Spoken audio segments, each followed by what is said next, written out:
Here is how I went from this to this by fixing these simple mistakes.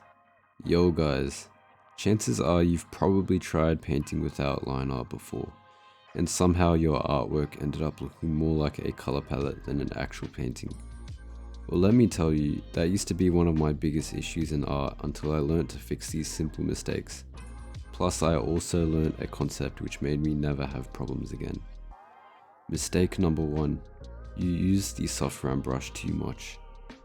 The soft round brush isn't a bad tool inherently, but when used too much or depended on, it completely messes up and flattens your painting into one big blur.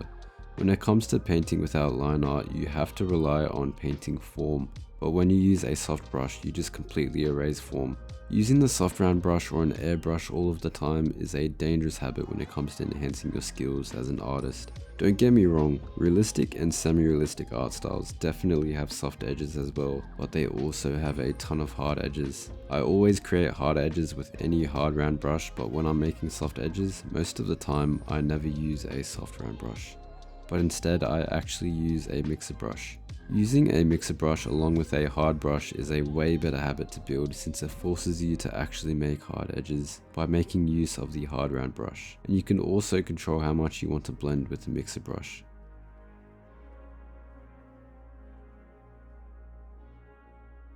Mistake number 2. You're just making the line art more transparent or lighter to replace shading. Sorry, but there's no simple hack when it comes to drawing without line art, there's only understanding.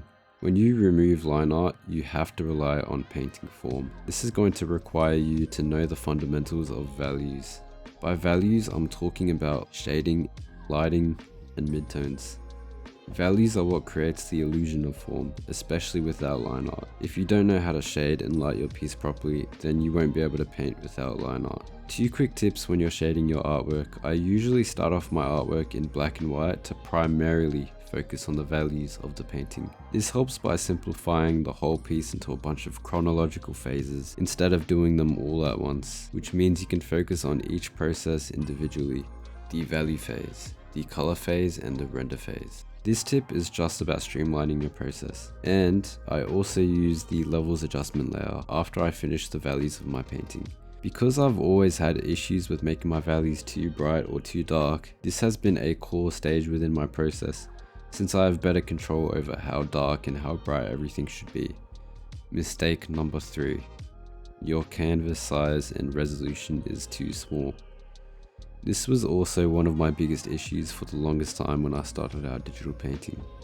I used to paint and wonder why it was super difficult to actually create hard edges, and I would have just blamed it on my software, drawing tablet, and skill, until I discovered that my canvas and resolution size was just way too small to the point where I just literally couldn't make any hard edges.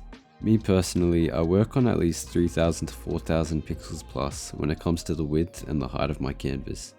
Although if it's too much workload for your computer, you could put it at like 2000 pixels at the minimum. And I always use at least 300 dpi, which is the resolution of your canvas, never under. With these settings, you will be able to paint a lot better than before, and you won't have to blame your software and drawing tablet. Mistake number 4.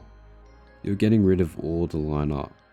A lot of artists think that painting without line art means that you need to remove all of the line art within a piece, but that's just not true. In realism, even though you paint without line art, you still actually do have a bit of line art or shading that act as line art in some places. You just need to understand where exactly to place that line art. In this case, here you can see there's no line art and just shading. It looks pretty weird, right? But if we add lines for say the eyes, the nose, and the mouth, that looks a lot more natural. But this isn't called line art in the realism world. It's usually a product of both cast shadows and ambient occlusion that make it, in some cases, look like line art. Cast shadows can happen when something blocks the light and throws a shadow onto another surface. Ambient occlusion is when light struggles to reach into tight spaces or deep creases, so those spots naturally appear darker. Now finally, here's the concept that made me paint without line art consistently well. Learn to create contrast where the line art used to be. Contrast meaning light versus dark. Now, what do I mean by this? The biggest piece of advice I can give you is when you're painting without line art, think about how you can contrast this part of the object with that part of the object. When you have line art, you have a line dividing between each part, which contrasts form, but when you remove it, how do you contrast form without it? Through contrast, of course, or specifically values in contrast. Let me show you a quick demo. So what I usually do is I have my line art first and I fill in all my values in a separate layer. Then I merge both of my line art and value layers together into one single layer. This is when I start either removing line art or blending line art. The line art helps to tell you the silhouette of an object, the depth of an object, the separation between objects, etc.